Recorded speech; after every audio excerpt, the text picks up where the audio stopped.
আর এই কারণেই চাচ্ছি যে এই বাণিজ্য উপদেষ্টা ডক্টর সালেহুদ্দিন আহমেদ, এই বুড়ো পণ্ডিত লোকটা দ্রুত পদত্যাগ করুক অথবা বাণিজ্য মন্ত্রণালয় থেকে তাকে অপসারিত করা হোক। আসসালামু আলাইকুম। গতকাল 11 অক্টোবর ছিল বিশ্ব ডিম দিবস। বিশ্ব ডিম দিবস। ডিম নিয়ে বাংলাদেশে এখন হাউকাউ চলছে। এই গত 1 মাস ধরে ডিম নিয়ে যে কাণ্ড কারখানা শুরু হয়েছে তাতে একটা কেলেঙ্কারি বেঁধে যাওয়ার মতো অবস্থা বাংলাদেশে। কেলেঙ্কারি হওয়ারই কথা।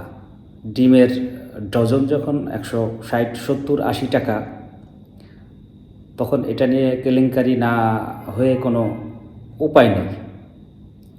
ডিমকে যদিও খুবই নিরীহ গোছের খাবার মনে করা হয়, নিম্ন আয়ের মানুষের খাবার মনে হয়, বাট পুষ্টিগুণে কিন্তু ডিম ভরপুর। ডিম যে কারণে আমাদের প্রাত্যহিক জীবনে প্রয়োজন হয়। আর আমার মতো যারা গরিব মানুষ তাদের তো ডিম অপরিহার্য, ডিম লাগবেই। কিন্তু মুশকিল হলো এই অন্তর্বর্তীকালীন সরকার ক্ষমতায় আসার পর ডিমের দাম আটকাতে পারছেন না এনারা।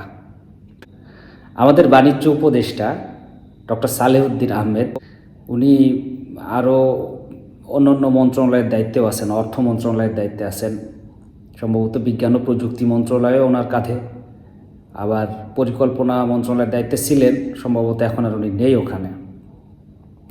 তো বাণিজ্য মন্ত্রণালয়ের দায়িত্ব ওনার কাঁধে রয়েছে।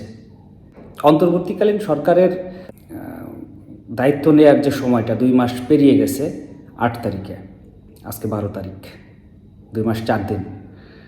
তো এই 64 দিনের মধ্যে আমাদের বাজারের অবস্থা যে কি ভয়াবহ খারাপ এটা আমরা সবাই জানি। কাঁচা বাজারের দাম মধ্যবিত্ত, নিম্ন মধ্যবিত্তের হাতের নাগালের অনেক বাইরে চলে গেছে। আর বিত্তহীনদের তো বাজার করে খাওয়ার মতো অবস্থা নেই।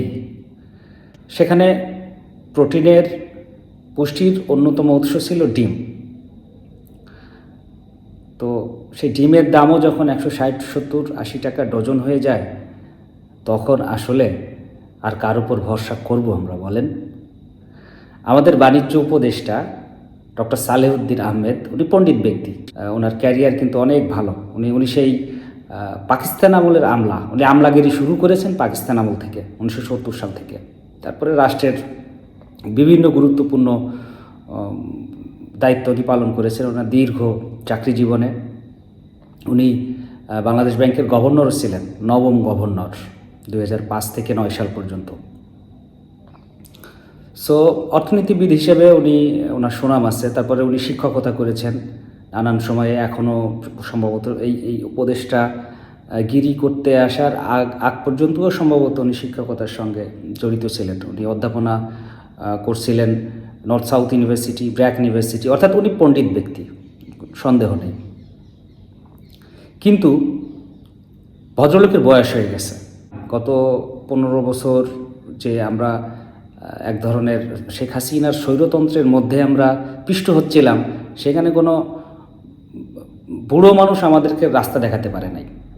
আমাদের রাস্তা, আমাদের এই ইয়াং তরুণ প্রজন্ম নিজেরাই নিজেদের রাস্তা এরা বের করে নিয়েছে। সো এই বুড়ো লোক যত আমাদের টিমে কম হয় আমাদের জন্য তত ভালো বলে আমি মনে করি। তো সেখানে ডক্টর মোহাম্মদ ইউনূস নিজেই একজন বুড়ো মানুষ, তারপরে ওনার যথেষ্ট এনার্জি আছে, উনি এখনও দৌড়ঝাঁপ করে কাজ করার মতো সক্ষমতা ওনার রয়েছে। তো যে কারণে ওনাকে আমরা মেনে নিতে পারি। তো এর চেয়ে বেশি বুড়ো মানুষ, 80-র বেশি বুড়ো মানুষ, 80 হয়ে গেলে একটা মানুষের কি করার থাকে আসলে? আর একটা মানুষের ব্রেন তো ঠিকমতো কাজ করার কথা না 80 বছর বয়স হয়ে গেলে, তাই না? আর তারপরেও যতটুকু কাজ করে ততটুকুই লোড দেওয়া উচিত। এখন ডক্টর সালেহুদ্দিন আহমেদ উনি 3-4টা মন্ত্রণালয় নিয়ে উনি তো পারার কথা না ওনার। অলরেডি উনি ফেল করছেন। উনি বাণিজ্য মন্ত্রণালয়ের উপদেষ্টা হিসেবে 100-তে একদম 0 নাম্বার পেয়ে উনি ফেল করছেন। উনি বাজারের যে অবস্থা এখন উনি কোনোভাবেই নিয়ন্ত্রণ করতে পারছেন না, এবং নিয়ন্ত্রণ করার যে একটা চেষ্টা যে আমি এই পদক্ষেপগুলো নিচ্ছি, যদি আমরা দেখতে পেতাম। ওনার কোনো কথাবার্তাও নেই, উনি কিছু বলছেন না। এ ব্যাপারে আপনারা চিন্তা করেন, যদি আওয়ামী লীগের আমলে বাজারের দর এমন হতো তাহলে কি হাউকাউটা হতো? মানুষজন এটা নিয়ে চিল্লাপাল্লা শুরু করতো না? অবশ্যই করত। শেখ হাসিনার যে ফ্যাসিজম, যে কথা বলা যাবে না, কথা বলা নিষিদ্ধ, তারপরও কিন্তু মানুষ, আমার ধারণা যে এই ডিমের ডজন যখন 160, 70, 80 টাকা হয়ে যেত, কিংবা এই এখন শাকসবজির দাম যেমন, এই দামটা যদি হয়ে যেত কাঁচা বাজারের দাম, তাহলে মানুষ অবশ্যই কথা বলতো এবং চিল্লাচিল্লি করত। কিন্তু এই অন্তর্বর্তীকালীন সরকারের অধীনে মানুষজন তো খুব একটা চিল্লাচিল্লি করছে না, হাঁসফাঁস করছে সবাই যে কিভাবে খাবো, কিভাবে বাজার করব, হাঁসফাঁস করছে, কিন্তু কেউ কথা বলছে না। কারণ কি জানেন? কারণ মানুষজন চাচ্ছে যে এই অন্তর্বর্তীকালীন সরকার যেন সফল হয়, মানুষজনের যেন তাদেরকে মানে ব্যর্থতার তকমা না দেওয়া লাগে। মনে প্রাণেই সাধারণ মানুষেরা চাচ্ছে যে এই সরকার সফল হোক। কিন্তু মুশকিল হলো এই সরকারের যে যারা চালাচ্ছেন, যেমন এই যে ডক্টর সালেউদ্দিন, এই পণ্ডিত বুড়ো লোকটি সম্ভবত তিনি নিজে চাচ্ছেন না যে তিনি সফল হন। না হলে এই অস্বাভাবিক রকমের বাজার দর, এটা উনি কিভাবে সহ্য করতেছেন? উনি তো আসছিলেন আমাদের আলোর কাণ্ডারি হয়ে, উনি এবং ওনারা এই উপদেষ্টা মণ্ডলীর সবাই। উনি তো কি বলে এটাকে, ভদ্রলোক মানুষ। ওনার তো উচিত এই ব্যর্থতা মাথায় নিয়ে জনগণের কাছে মাপ চেয়ে এই মন্ত্রণালয় থেকে বিদায় নেওয়া। দেশে যোগ্য লোকের তো অভাব নেই, বাণিজ্য মন্ত্রণালয়ের দায়িত্ব আরেকজনকে দিয়ে দিক, সে চেষ্টা করুক। উনি পারছেন না, এখন পর্যন্ত পারেন নাই, এবং উনি পারবেন না এটা বোঝা হয়ে গেছে। কারণ ওই যে শিকারি বিড়ালের গোপ দেখলে চেনা যায়, তো ওনার গোপ দেখে আমরা বুঝতে পারছি যে উনি আসলে মানুষের জন্য, সাধারণ মানুষের জন্য স্বস্তিকর কোনো খবর দিতে পারবেন না। উনি ব্যর্থ, পুরোপুরি ব্যর্থ।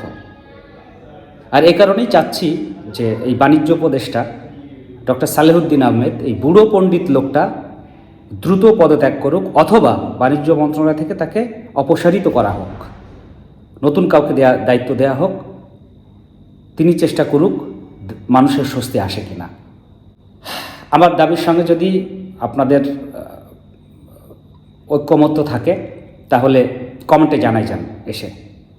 আমাদের বোধহয় এখন দাবি তোলার সময় হয়ে গেছে। আমরা অন্তত এই ইস্যুতে, এই দ্রব্যমূল্য ইস্যুতে আমাদের দাবি তোলার সময় হয়ে গেছে। আমরা বছরের পর বছর ধরে এইভাবে পারবো না। আমাদের অন্যান্য সংস্কার কাজ যদি একটু দেরিও হয়, আমাদের সংবিধান সংস্কার, আমাদের অন্যান্য যেসব সংস্কারের কাজ সরকার হাত দিয়েছে, সেগুলো যদি একটু দেরি হয় সমস্যা নেই। কিন্তু আমাদের দ্রব্যমূল্য যদি এরকম চলতে থাকে, দ্রব্যমূল্য যদি এরকম আমাদের লাগাম ছাড়া গতিতে চলতে থাকে, তাহলে আমাদের পক্ষে সম্ভব হবে না এই সরকারকে সমর্থন দেওয়া। বাকি ইস্যুগুলোর জন্য সমর্থন দেওয়া সম্ভব হবে না। আমার মনে হয় আপনারা আমার সঙ্গে একমত। তো চলুন আমরা দাবি তুলি যে এই অযোগ্য বাণিজ্য উপদেষ্টাকে দ্রুত অপসারণ করা হোক, আমাদেরকে মুক্তি দেওয়া হোক। Thank you.